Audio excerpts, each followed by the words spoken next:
Olá, e por onde começa o planejamento estratégico? Então vamos lá.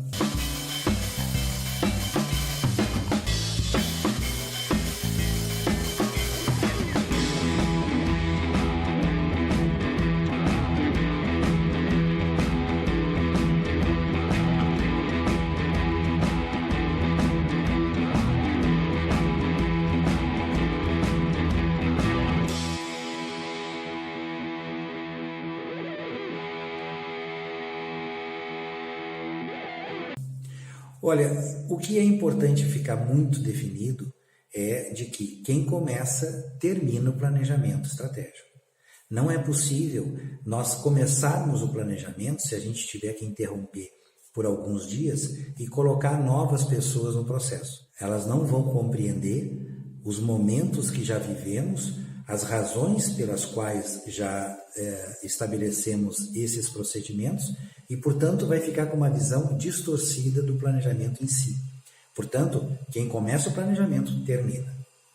O primeiro momento, evidentemente, é a definição de o que ou de quem que nós vamos fazer o planejamento, do determinado candidato, no caso do nosso exemplo inicial, que é uma candidatura agora. Então, de quem estando definido, nós passamos para o momento de definição das fraquezas e fortalezas daquele que vai ser o protagonista do nosso planejamento, aquele que vai ser o nosso objeto do planejamento.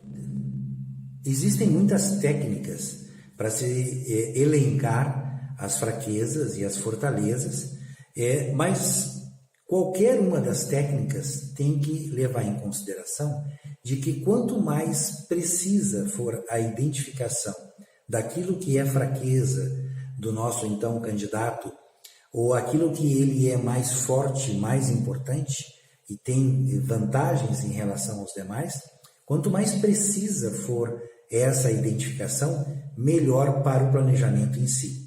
E é por isso que nós temos que reservar um certo tempo para elencar aquilo que pode ser um problema, uma fragilidade, ou aquilo que é a especialidade, aquilo que é mais destacado e aonde há uma certa força desse candidato.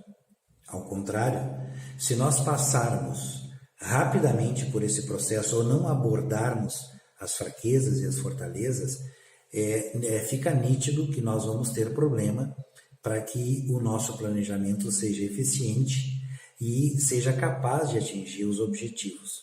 Essa é uma parte em que nós podemos mapear aquilo que nós vamos precisar durante o processo fortalecer e aquilo que nós vamos poder explorar como pontos fortes de uma candidatura. Isso é fundamental, sem o qual nós vamos ter um planejamento desqualificado e que não vai garantir o atingimento dos nossos objetivos. Como fraquezas, nós podemos elencar vários elementos que vão desde as qualidades pessoais que inexistem. Muitas vezes um candidato ele tem uma grande capacidade de articulação, mas ele não tem uma retórica adequada. Então essa é uma fraqueza que ele vai precisar desenvolver ao longo do processo e nós vamos ter que mapeá-la para poder tratar durante o planejamento esse tema. Uma fraqueza muito comum é a vida pessoal dos candidatos, que às vezes tem problemas que, se não clareados, se não for definido e observado pelo conjunto do grupo, não se pode tratar depois no planejamento e ele pode causar uma grande surpresa durante o processo. Como fortaleza, a gente pode destacar aquela habilidade que ele tem em maior destaque. Por exemplo, no caso que eu já expliquei, a capacidade de articulação. Então, nós devemos explorar atividades, movimentos, ações nessa perspectiva, onde ele possa explorar aquilo que ele tem de melhor, que é a sua capacidade de articulação dentro do seu espaço de convívio, dentro do seu espaço profissional, dentro da sua cidade. Terminado, então, o processo de elenco das fraquezas e fortalezas, mapeado esses elementos que nós vamos precisar tratar durante o planejamento, nós vamos então para as ameaças e as oportunidades. O que vem a ser ameaças e oportunidades é muito simples aqui definir. As ameaças é aquilo que ou existe na cidade ou existe nas proximidades que pode de alguma forma representar algum perigo para essa candidatura ou alguma diminuição de potencial para essa determinada candidatura. Então nós temos que identificar se essas ameaças, onde elas estão, se elas são realmente possíveis de ocorrer, para que a gente possa então tratar também durante a outra fase do planejamento.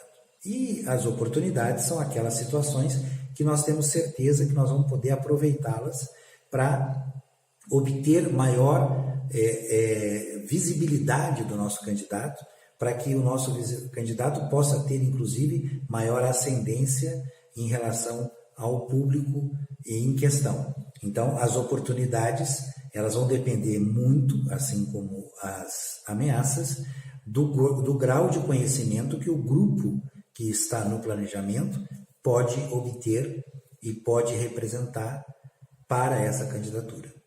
E por fim, ainda dentro deste bloco, é importante que em cada momento, seja das fraquezas e fortalezas, das ameaças e oportunidades, que a gente faça uma avaliação para ver se realmente nós conseguimos atingir o todo deste objeto a ser planejado, que é essa determinada candidatura.